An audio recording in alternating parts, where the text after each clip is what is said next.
So I used to believe in evolution, the whole theory. Of course I bought it. I mean, the culture I grew up in was far from spiritual, and to not buy into the theory would have, I guess by definition, rendered me uneducated, and no young lad wants to be thought of as some kind of idiot. So I shrugged at the perceived inconsistencies, the missing links, the lack of inherent purpose, and pledged allegiance to Darwin and went about my day.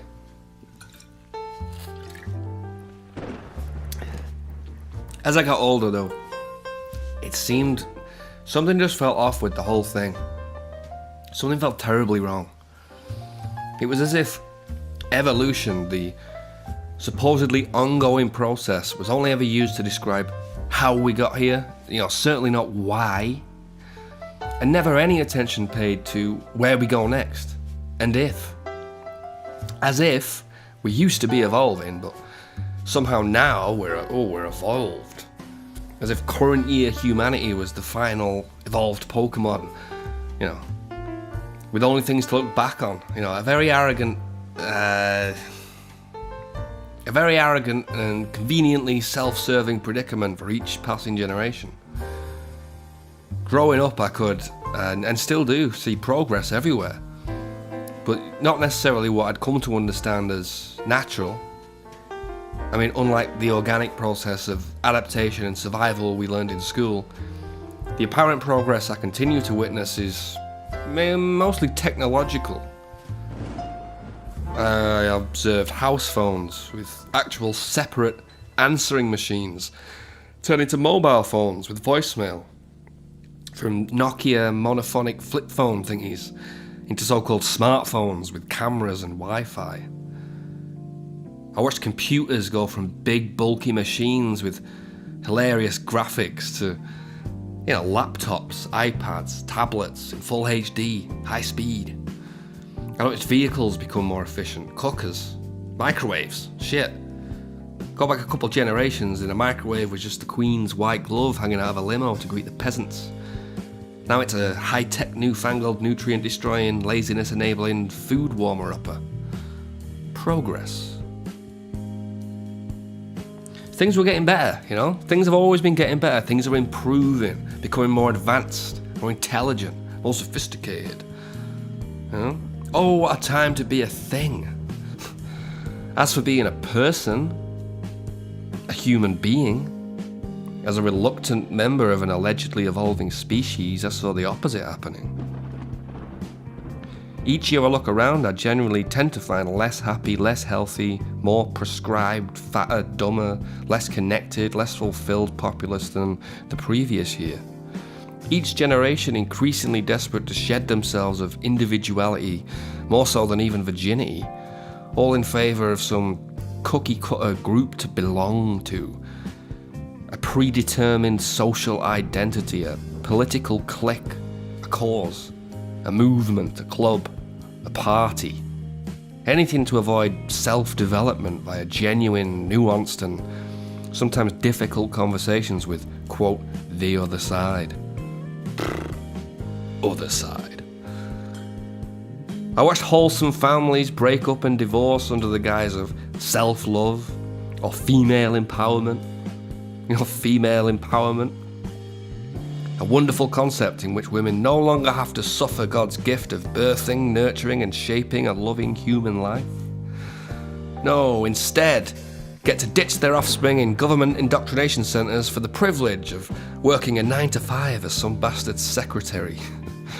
And then return home to a much more progressive setting. No evil husband to share tales of the day with and pesky children to care for, but cats. Oh, cats galore, more cats than you can shake a dog at. Oh, and OnlyFans members to share pics of body parts with. You go, girl, said the taxman.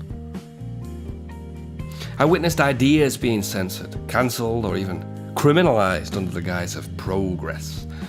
I marvelled as original, interesting, and diverse ideas were stamped out in the name of diversity.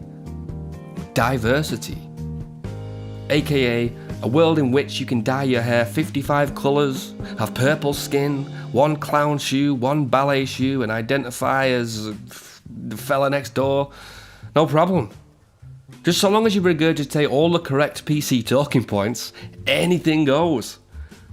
So long as you hold the exact same philosophical, political views as everyone else, knock yourself out and get diverse. Cut your cunt off. Pierce your penis. Tattoo your tits. No one cares. So long as you toe the line at challenging thoughts, welcome to our free and diverse society. What a joke.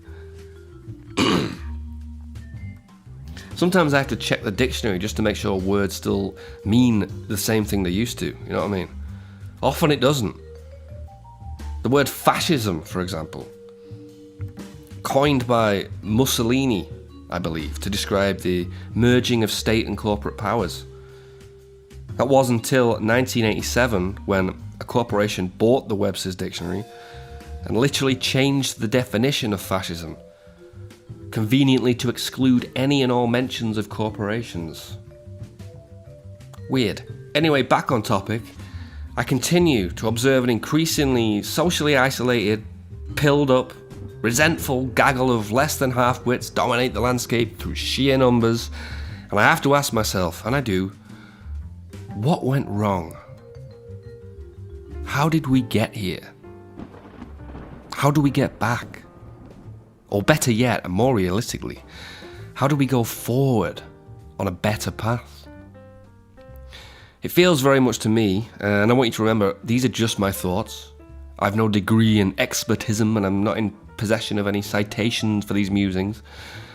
But it seems to me as though humanity has traded in their development for technological development. Or better put, we've mistaken advancements in technology for advancements in humanity, and are rapidly reaching the point where the latter is becoming obsolete. Lorry drivers becoming drones, shopkeepers becoming self-checkout machines, maids becoming dishwashers, teachers becoming websites, bands becoming DJs. Now they're even on about replacing care home staff with robots. I shit you not.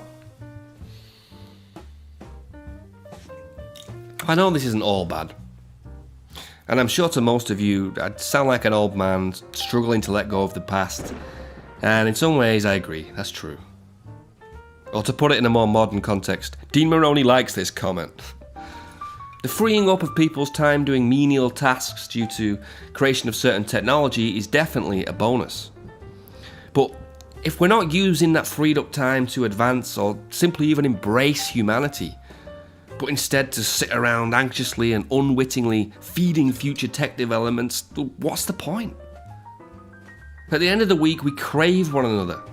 And all we're really seeking on the other side of that screen, I suppose, is human interaction in one form or another, whether listening to podcasts, typing back and forth online, or simulating an entire new reality through the use of video games.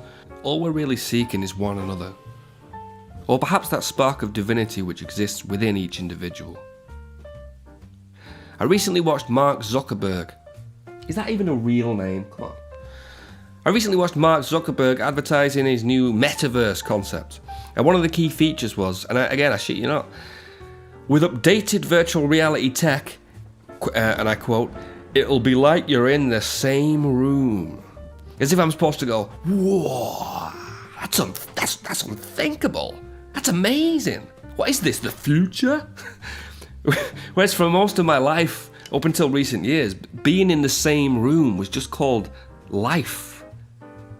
On one hand, there seems little hope for a generation so lost, so sick, so lonely, and yet so damn confident that they're more advanced than their stupid goat herder ancestors. You know? On the other hand, I need to take this call. Hey, sorry. It could potentially be about that new VR headset I just ordered.